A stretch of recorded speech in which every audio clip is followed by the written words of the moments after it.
High in the frozen spine of the Rocky Mountains, an 8-year-old boy stands before a snow-buried cabin, its roof sagging beneath the weight of years and storms.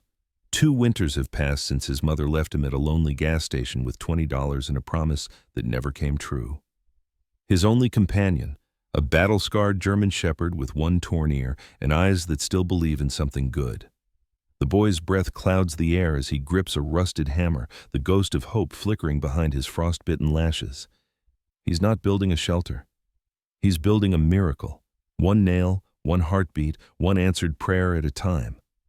Before we begin, tell me, where are you watching from? Drop your country in the comments below. The storm had been crawling over the mountains since dawn, swallowing everything in a thick, white silence. The highway stretched like a scar through the frozen wilderness, vanishing into a blur of snow and shadow. At mile marker 47, where the old gas station leaned beneath a flickering sign, an 8-year-old boy sat alone on the curb, his breath rising in shallow clouds that vanished as quickly as they formed. Eli Parker had never known true cold before that day. His small hands were raw and cracked, his sneakers soaked through, his face pink from windburn. His dark brown hair stuck to his forehead in damp strands. He hugged himself tighter and stared at the road where his mother's old Chevy had disappeared hours ago. She had said she'd only be a minute. "Just need to talk to someone," she'd murmured, her voice shaking as much as her hands. Then she had driven away, leaving behind the faint smell of gasoline and perfume. At first, Eli had believed her. She always came back, eventually. She had a smile that looked brave on the outside, but it cracked easily, like glass under pressure. She worked at diners, took night shifts, and sometimes vanished for a day or two. He had learned to pretend it was normal. But this time felt different. This time, the silence after the sound of her engine had gone on too long. He waited until the gas station lights began to buzz, yellow and sickly against the falling snow. The attendant inside, a middle-aged man named Ray with tired eyes and nicotine-stained fingers, kept glancing out through the window. Once he opened the door and called, "Kid, you got someone coming for you?" "She'll be back soon," Eli replied, forcing a smile. Ray hesitated, then nodded and went back inside. The heater in the shop gave a low hum, the kind of warmth Eli could almost feel from outside, but wasn't brave enough to ask for. As twilight came, the world turned gray. Trucks passed occasionally, their headlights sweeping over the lonely figure on the curb. The snow thickened, smothering sound, turning the air into something heavy and alive. Eli's stomach growled. He opened the plastic bag beside him, a half sandwich, a bottle of water, and a $20 bill folded twice, the kind of survival kit for someone who didn't really plan to come back. He tried not to think that way. He counted the minutes, the cars, the snowflakes landing on his sleeve, anything to keep from crying. Then, from somewhere beyond the gas station's edge, he heard it, a sound faint but unmistakable, a whimper. He froze. The noise came again, carried on the wind, a low, desperate cry, part growl, part plea. Eli stood, peering into the swirling snow. Something moved near the tree line, a dark shape limping slowly across the white. The shape came closer, a German shepherd, its fur matted with ice, its breath forming ghostly puffs. One ear hung torn, a faint scar crossed its muzzle. It looked half-starved, ribs showing through its winter coat. But there was something proud in its gait, something stubborn that refused to surrender. Its eyes, amber and fierce, locked onto Eli. "Hey there," Eli whispered, his voice hoarse. "You lost too?" The dog stopped a few feet away, ears twitching. For a moment, it seemed ready to bolt. Then, perhaps sensing no danger, it stepped forward cautiously. Eli knelt down, extending his gloved hand. The animal sniffed it once, then pressed its cold nose into his palm. Eli smiled weakly. "You're freezing." "Me too." He tore the sandwich in half and set one piece on the ground. The dog devoured it, then looked back at him with eyes that seemed to ask for nothing, yet promised everything. "I'll call you," he paused, searching for the right word, "Valor, because you look like you've fought a lot to still be standing." The dog tilted its head, as if approving the name. Together, they sat beneath the broken neon sign while snow buried the world around them. Somewhere in the distance, thunder rumbled faintly, strange for winter, but Eli barely noticed. He was thinking about his mother again, about the last look in her eyes before she drove away. It wasn't anger. It was something worse. Resignation. When the last car disappeared down the highway and the gas station lights flickered off, Eli stood up. "We can't stay here," he said softly. "Too cold." Valor followed, limping slightly. His paw left uneven prints beside the boy's smaller ones. They crossed the road, wind clawing at their faces. The snow was waist-deep in places. Eli stumbled, caught himself on a road sign, and pushed forward. Each gust felt like a slap, stealing the air from his lungs. He didn't know where he was going. He only knew that standing still meant freezing. They followed the faint outline of a fence line, then a narrow trail leading toward a ridge. Trees rose like black skeletons against the sky. In the distance, a dim light flickered. Maybe a cabin, maybe just a trick of the storm. Eli's pulse quickened. Half an hour later, they reached what used to be a barn, its roof half collapsed under years of snow. Inside, the air smelled of rust and old hay. A tractor sat in the corner, its engine long dead. Eli found a blanket of burlap and wrapped himself in it, curling near the wall. Valor circled once before lying beside him, pressing close. The warmth of the dog's body felt like life itself. Eli whispered into Valor's fur, "She's coming back. She has to." But even as he said it, his voice cracked. He felt the truth settling in, heavy as the snow outside. He must have dozed off, because the next thing he knew, Valor was growling, a low, deep sound that vibrated through Eli's chest. "What is it?" he whispered. Valor stood, hackles raised, staring at the barn door. The faint glow of moonlight slipped through the cracks, casting thin lines across the floor. Outside, something moved, slow, deliberate. Eli held his breath. The crunch of footsteps. Then silence. He peered through a gap in the boards. A light, dim and yellow, was sweeping across the snow. Someone out there had a flashlight. The beam wavered, pausing now and then, like the person was searching for something. Or someone. Eli's heart hammered. Could it be his mother? But no, she didn't own a flashlight, and this figure was tall, bulky, moving with purpose. The steps drew closer. Valor's growl deepened. Eli placed a hand on the dog's back, feeling the tremor of tension beneath the fur. The door creaked just slightly. Snow blew in through the gaps, swirling like mist. A gloved hand touched the frame. Eli's throat went dry. Then, from outside, a voice called out, rough, unfamiliar. "Who's in there?" Eli froze. The voice came again, louder this time. "I said, who's in the barn?" He clutched Valor's collar. The flashlight beam pierced through a crack, sweeping the interior. It stopped, right on him. For a second, Eli couldn't breathe. Valor lunged, barking fiercely, teeth flashing. The door burst open wider, wind and snow blasting in. The light jerked upward. Eli heard a man curse, then stumble backward. The boy didn't wait. He grabbed his bag and ran through the other side of the barn, Valor at his heels. Snow exploded around them as they plunged into the dark woods. Behind him, the voice shouted something he couldn't understand. Branches whipped his face. His lungs burned. He tripped over a root, fell, and felt Valor nudge him back up. They kept running, not daring to look back. When they finally stopped, the light was gone. Only the sound of the wind remained. Eli collapsed against a fallen log, gasping, We're okay." Valor sat beside him, eyes glowing faintly in the moonlight. For a moment, neither moved. The storm had eased to a whisper. Snow drifted down softly, almost peacefully. Then, from far behind them, somewhere near the barn, came a sound that froze Eli's blood. A long metallic screech, followed by a heavy clang like a door slamming shut. Valor's ears twitched. He turned, staring into the distance. Eli swallowed hard. "Let's keep moving," he whispered. And as they disappeared deeper into the forest, the snow closed. The forest had swallowed the world. For 3 days, Eli and Valor wandered beneath a sky that never cleared, through snow that came down like ashes from an unseen fire. Their footprints vanished almost as soon as they made them, and every path seemed to lead back to the same frozen trees. Eli's lips were cracked, his cheeks raw from wind, his coat stiff with ice. Valor limped now. The cold had stiffened his injured leg, but he never lagged far behind. When Eli stumbled, the dog nudged him forward with quiet insistence. The boy spoke less each day. Words seemed to freeze before leaving his mouth. The only sound he trusted anymore was the steady crunch of Valor's paws beside his own. On the 4th morning, the storm eased. Gray light seeped through the clouds, illuminating a slope of pine trees heavy with snow. In the distance, half buried beneath a drift, Eli saw it.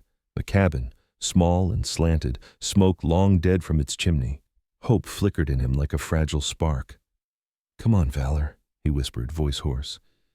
"Maybe there's firewood, maybe something left." The cabin stood at the edge of a frozen creek. Its walls were weathered dark, the porch half collapsed, windows blind with frost. Eli pushed open the door. It groaned like a creature reluctant to wake. Inside was silence, thick and old. Dust and ash clung to everything. The fireplace was filled with the remains of a long-dead fire. A single chair lay overturned near a stone hearth, and above it, tacked to the wall, hung a photograph. A man in a firefighter's coat, smiling through a cloud of smoke, holding a silver helmet in his hands. On the back, written in faded ink, were the words, "Harlan Pike, 1998. Eli wiped the soot from the frame and stared. The man looked kind, rugged, square-jawed, maybe 40, with crow's feet at the corners of his eyes that hinted at laughter once known. He didn't look like the kind of man who would abandon a home. "Who were you?" Eli murmured. He spent the rest of the day cleaning. He shoveled snow from the floor, stacked broken boards against the wall, and coaxed a tiny flame in the hearth. Valor lay beside it, eyes half closed, the flickering light reflecting in his amber gaze. As the cabin warmed, something in Eli's chest loosened for the first time since his mother left. He found a can of beans sealed tight in a cupboard and shared them with Valor, whispering thanks to no one in particular. That night, the storm returned, worse than before. Wind screamed through the trees, rattling the shutters. The fire in the hearth shrank to embers. Eli wrapped himself in a blanket and listened to the world falling apart outside. Then, just as sleep began to pull him under, he heard it. A voice. It wasn't close. Faint, female, calling through the storm. "Hello? Is someone out there?" Eli froze. Valor's head lifted, ears pricked. The voice came again, closer this time. The boy moved to the window, brushed frost from the glass. Through the storm's blur, he saw a figure, small, bundled in a red parka, trudging up the slope. She carried a lantern, its glow soft against the blizzard. When she reached the porch, she knocked sharply. "Hey, anyone inside?" Eli hesitated before answering. "Yes, please, come in." The door opened, letting in a rush of snow. A girl stepped through, maybe 11, with bright hazel eyes and a nose dusted with freckles. Her hair, damp from melting snow, was the color of wheat in sunlight. "Oh, thank God," she breathed. "I thought this place was empty." She pulled off her gloves, revealing small red hands.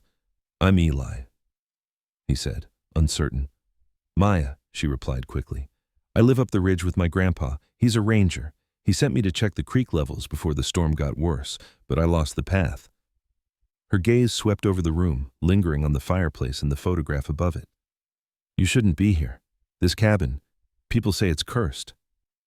Eli frowned. "Cursed?" She nodded. "There was a fire here years ago. My grandpa was part of the search team. They found nothing but ashes, said the man who lived here, Harlan Pike, never made it out. After that, folks stopped coming. They say sometimes when the snow's thick enough, you can still see smoke from his chimney." Valor gave a low growl, almost as if he understood. Maya kneeled beside him, unafraid. "Beautiful dog," she said softly. "German Shepherd, right?" "Yeah," Eli murmured. "His name's Valor," she smiled faintly. "Fitting." They talked quietly as the storm howled. Maya told him about her life at the ranger post, how her parents had died in a landslide when she was little, how her grandfather raised her to know every path in the forest. Eli said little about himself. Shame lingered like frost in his throat. When he finally mentioned his mother, his voice cracked. Maya didn't ask questions. She just nodded, her eyes gentle in the firelight. Outside, the wind began to change pitch. A sound like footsteps, slow, heavy, echoed against the wall. Valor stiffened, his ears snapping toward the door. Maya looked up. "What was that?" "Probably just the wind," Eli whispered, though he didn't believe it. He moved to the window again. The night was a blur of white. No shapes, no movement, yet the feeling of being watched pressed against his skin like cold fingers. Hours passed before the storm eased. Maya had fallen asleep near the hearth. Valor curled protectively at her side. Eli lay awake, staring at the ceiling beams. He thought about the photo, the man with the easy smile, and wondered if ghosts could survive winters like this. Then Valor's head jerked up. The dog's growl was deep, warning. Eli sat up. Through the window, faint but clear. A light flashed once between the trees. Then again, he shook Maya awake. "There's someone out there." She rubbed her eyes. "Maybe, Grandpa, he could be looking for me." Eli shook his head. "The light's too low. He'd call your name." They watched as the beam of light moved closer, weaving slowly through the forest. Whoever it was carried no lantern this time, just a flashlight that blinked in irregular bursts. The beam reached the edge of the clearing, stopped, then extinguished. Silence. Valor crept toward the door, muscles tense. "Eli," Maya whispered, "lock it." He did. The latch rattled once in his shaking hand. Then, nothing. Only the hiss of wind against the chimney. Maya swallowed. "Sometimes people come here," she said quietly, "looking for the treasure Harlan Pike was said to hide before he died. Gold from the fire station, they say. Grandpa says it's nonsense, but—" She glanced toward the door. "Not everyone believes that." Eli's gaze drifted to the old photograph again. The man's smile seemed different now, sharper, secretive. He turned it face down on the shelf. Valor gave one final growl before lying down again, eyes still fixed on the window. The storm began to die, leaving the cabin in deep silence. But outside, beyond the drift and the trees, faint footprints led away from the porch, then circled back again, half buried by snow. Morning came slowly, as if reluctant to touch the cabin. The storm had quieted, but the world outside remained drowned in white. Eli woke to the sound of wood crackling in the hearth, faint, steady, almost human in its rhythm. For a moment, he thought Maya had started the fire. But when he looked around, she was still asleep beside Valor, her face pale in the cold light. The fire was burning on its own, though he was certain it had gone out during the night. The smell of smoke was oddly sweet, like cedar mixed with something metallic. Eli rose carefully, wrapping his coat tight. The photograph of Harlan Pike lay face down on the shelf where he had left it. Yet now, impossibly, it was upright again, the man's eyes catching the light from the fire, smiling that same easy smile. He stared at it for a long time before whispering, "That's not funny." Maya stirred awake. "What?" "Nothing," Eli muttered. "I thought, never mind." Outside, the wind had died completely. The forest seemed to hold its breath. He stepped onto the porch to gather wood, but stopped short. The footprints from the night before were still there, circling the cabin twice before vanishing toward the trees. Fresh ones, though, not snow-filled. Someone had been there again, maybe just hours earlier. "Maya," he called softly, "come look at this." She appeared beside him, pulling her red parka tighter. Her breath clouded the air. "Those weren't there last night," she said, "and they're not mine."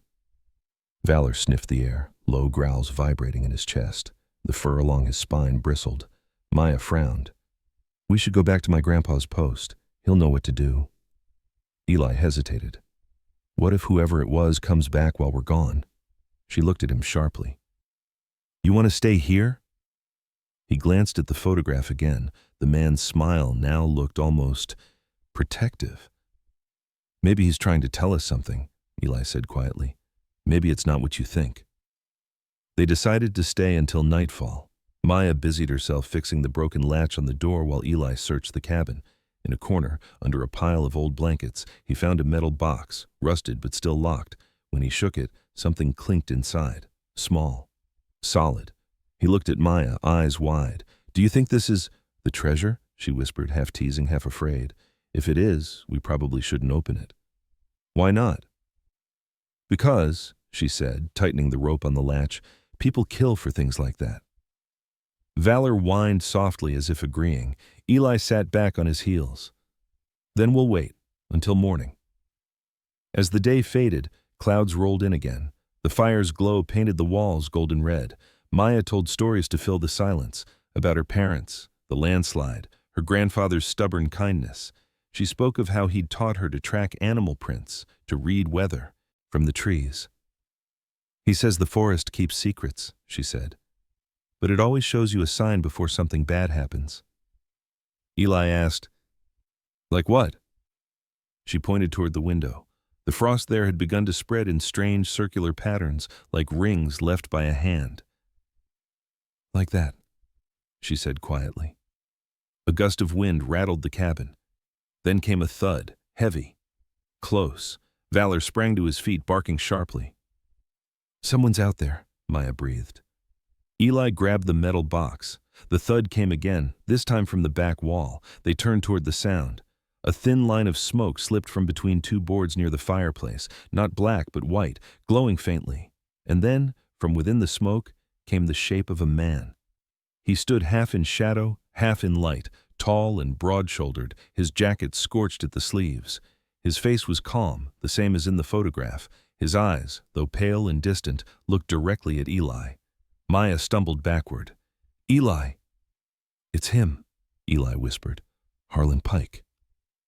The figure didn't move closer. His voice, when it came, was soft, like wind through ash. "You shouldn't have come here." Eli took a step forward despite the trembling in his legs. "We didn't mean to. We were just trying to stay alive." The ghost's gaze shifted toward the metal box in Eli's hands. "That doesn't belong to you." "What's in it?" Eli asked. "Something not worth dying for," Harlan said quietly. Then, after a pause, "Something that burned once and will burn again if opened." The fire flared brighter, throwing wild shadows across the walls. For a moment, Harlan's figure seemed to flicker between man and smoke. Maya clutched Valor's collar. "We need to go," she whispered. "Now." But Eli couldn't move. The ghost's expression had changed, sorrow replacing warning. "If you stay," Harlan said, "keep the dog close. And when the fire calls, don't answer." Then he was gone. The light dimmed, the room fell silent. Only the faint smell of smoke lingered. Maya stared at Eli. "You saw him too, right?" He nodded, gripping the box tighter. "We can't leave, not yet." That night, neither of them slept. Valor paced near the door, restless. The air felt heavy, charged. Around midnight, Eli heard something new, a sound like metal scraping against stone beneath the floor. He froze. Maya looked up from where she sat, eyes wide. "The cellar," she mouthed. They crept to the corner where the floorboards were uneven. The scraping stopped, replaced by a faint whisper, too low to understand but undeniably human. Valor growled, deep and warning. Then, without warning, the floor gave a small crack. Dust rose. Through the gap, a faint orange glow flickered, as if something beneath them was burning again. Maya grabbed Eli's arm. "The storm's starting again," she said quickly. "We have to get out, now." But outside, the wind had already begun to howl. The snow was falling hard, slantwise, like knives. Eli looked from the door to the floor, torn between fear and curiosity. The glow brightened. A single hot breath of air rose through the crack, smelling faintly of gasoline and smoke. Valor barked sharply, retreating toward the door. Eli whispered, "Harlan said when the fire calls, don't answer." But as the boards beneath their feet began to tremble, something below knocked. The sound beneath the floor didn't stop. It came again, 3 dull, hollow knocks that seemed to echo inside Eli's chest. Then silence, broken only by the wind clawing at the walls. The fire in the hearth flickered once, then rose higher, orange light licking the ceiling. Valor stood rigid, tail low, his growl rumbling like thunder in a cave. Maya's face had gone pale, her freckles lost under the flicker of firelight. "Eli," she whispered, "please, we need to go. Whatever's under there." "I know," he said, voice thin but steady. "But what if it's him again?" "Harlan Pike?" He nodded. "He said something would burn again." Before she could answer, a low groan filled the cabin, like the earth itself shifting. Dust fell from the rafters. A crack split the wooden floor near the hearth, just wide enough for a thin wisp of white smoke to curl upward. The smell wasn't of wood this time. It was chemical, sharp, familiar. Gasoline. Maya backed away, gripping Valor's collar. "That's not a ghost," she said. "Someone's down there." The knocking returned, faster now. Eli's pulse pounded in his ears. He crouched near the crack, pressing his ear to the floor. Beneath, something scraped again, metal against stone, deliberate, slow. Then came a voice. "Help. Me." It was faint, hoarse, male, human. Eli jerked upright. "There's someone trapped down there." Maya's eyes widened. "It could be a trap."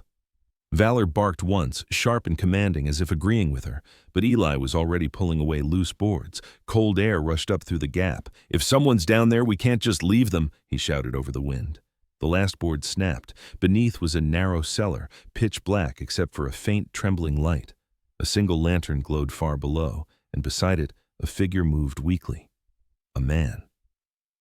"Hey!" Eli called. "Can you hear me?" The man lifted his head. His face was streaked with soot, beard patchy, hair matted. He looked maybe 30, with sunken cheeks and wild, desperate eyes.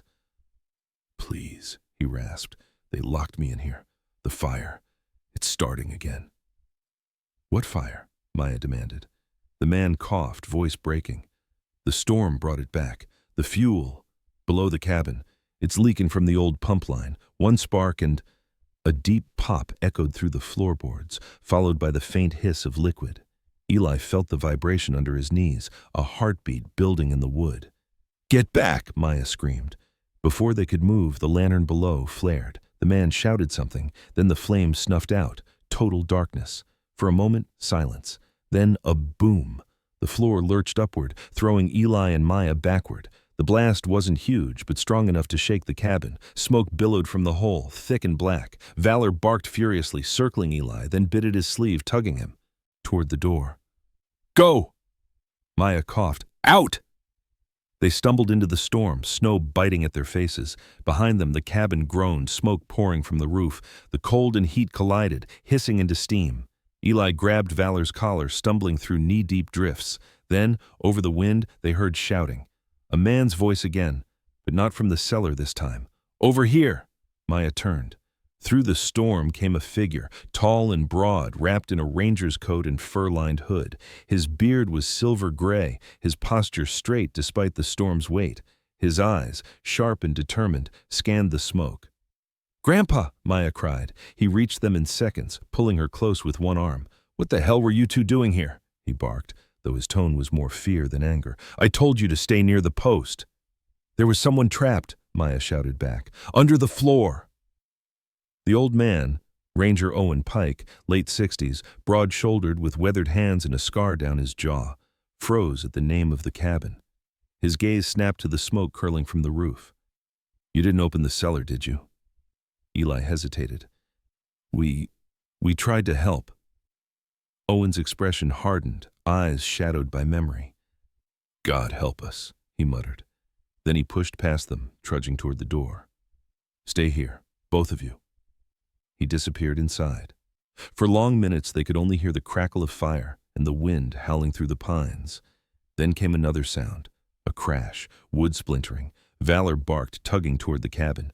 Eli couldn't stand still. "We have to help him!" Maya grabbed his arm. "No, Grandpa knows what he's doing." But Valor yanked free, sprinting into the smoke. "Valor!" Eli shouted and ran after him. The heat inside was suffocating. Flames crawled up the walls, devouring dry wood. Through the haze, Eli saw Owen kneeling beside the open cellar hatch, coughing, pulling the trapped man up by the shoulders. The man was barely conscious, his face blackened with soot. "He's alive!" Eli cried. Owen turned, eyes wide with disbelief. "How the hell?" He looked at Eli. "Help me!" Together they dragged the man outside. Maya met them halfway, throwing her parka over his chest. He was trembling violently. "Who are you?" Owen demanded. The man blinked weakly. "Name's Travis. Worked for the State Line refueling depot. I was fixing the old pump when the ground caved. Been trapped 3 days." Owen's jaw tightened. "The old pipeline runs right beneath this ridge. No one's supposed to be near it." Travis coughed, eyes rolling toward the burning cabin. "There's something down there," he wheezed. "A safe. Old fire station records. He didn't want anyone to find it." "Who didn't?" Eli asked. But Travis had already passed out. The wind screamed louder. Sparks lifted in two. the sky like fireflies. The cabin's roof sagged, ready to collapse. Owen looked toward the tree line. "We have to move, now!" They made for higher ground, stumbling through the storm until they reached a rocky outcrop overlooking the valley. From there, they watched as the cabin finally gave in. A deep roar, flames bursting through the roof before the snow smothered it back into smoke. Eli stared, breathless. "It's gone." Owen put a heavy hand on his shoulder. "Maybe that's for the best, son." But as they turned to leave, Valor stopped, ears pricked toward the valley below. Through the snow, faint and far, a new light glimmered. Steady, warm, golden, burning where no fire should be. Owen frowned. "That's not from the cabin." Maya whispered, "Then what is it?" Eli stared into the distance, heart hammering. The glow. Morning broke with a pale gold light that painted the frozen valley in quiet grace. The storm had passed, leaving behind a world remade. White hills glittered under the rising sun, trees bowed with the weight of snow, and smoke from the burned cabin curled upward like a farewell prayer. For the first time in weeks, the wind was still. Eli stood on the ridge with Valor at his side, watching the faint golden glow flickering below where the cabin had once stood. It was no ordinary light. It shimmered beneath the snow, alive and slow, pulsing like the heartbeat of the earth.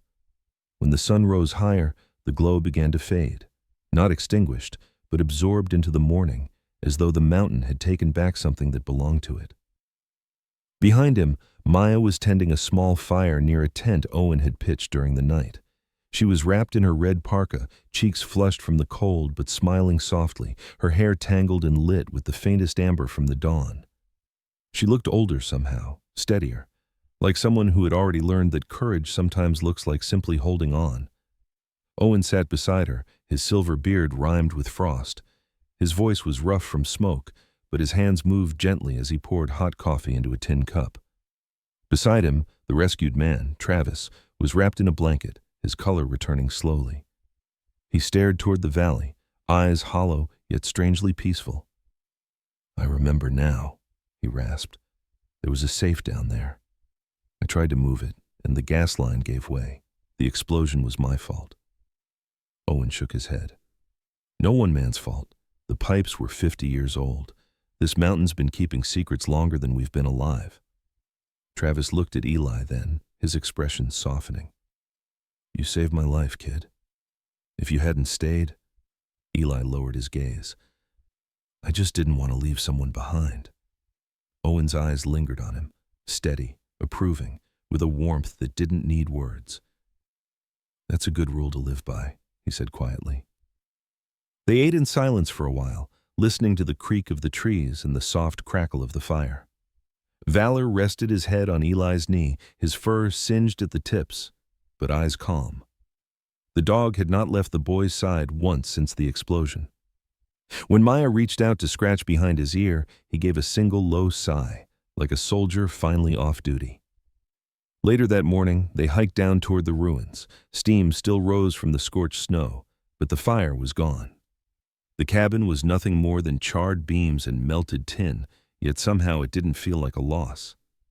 Beneath the ruins, they found what remained of the metal safe Travis had mentioned, warped, blackened, but still intact.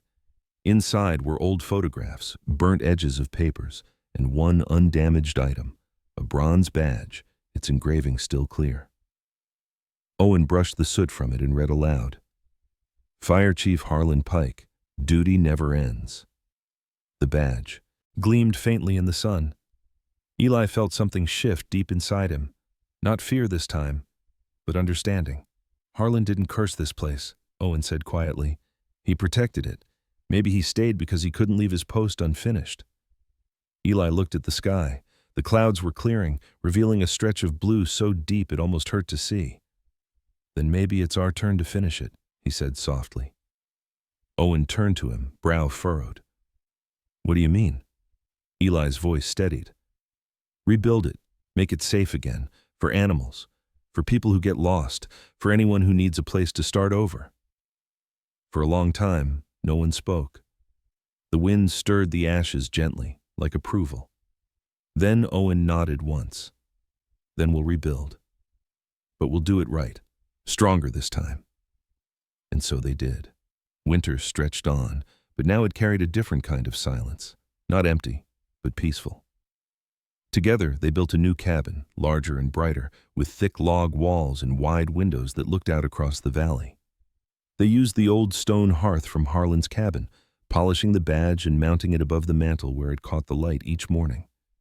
The new sign out front read, "Valor's Rest, Mountain Sanctuary." It became a refuge for lost hikers, wounded animals, and travelers who'd run out of road. Maya tended to the supplies and kept a logbook by the door. Owen taught Eli how to mend roofs, how to track weather patterns, how to live with the mountain instead of against it. And Valor, older now, muzzle graying, became the silent guardian of the place, lying each night by the fire, content at last. Spring came late that year, shy and uncertain. But when it arrived, it brought a sweetness that felt almost unreal. The scent of pine sap, the sound of meltwater trickling down the slopes, the sight of sunlight catching on thawing streams. On one of those bright mornings, Eli stepped outside to the porch, his breath fogging in the cool air. He looked over the valley that had once nearly killed him and felt, for the first time in his young life, completely at home. Maya joined him, holding 2 mugs of cocoa. She handed him one and leaned against the rail. "You did it," she said, her voice quiet but proud. He smiled. "No, we did." Valor barked softly, as if seconding the thought. From the tree line, a gust of wind swept across the snow, swirling it around them in silver spirals. For just a moment, Eli thought he saw a familiar figure in the mist. Broad shoulders, a firefighter's coat, and eyes that shone with peace. Harlan Pike. The ghost smiled, raised his hand in silent farewell, and faded with the breeze. Eli didn't feel fear. He felt gratitude. He whispered, "Rest easy, sir. We'll keep the fire burning." That evening, as the sun dipped low and the first stars trembled awake, Owen, Maya, and Eli sat on the porch with Valor between them. The world around them was still white, still cold, but the air was filled with laughter, warmth, and the quiet comfort of belonging. The boy who had once been left in the snow now watched it fall with wonder instead of dread. He had found something far stronger than shelter. He had found family.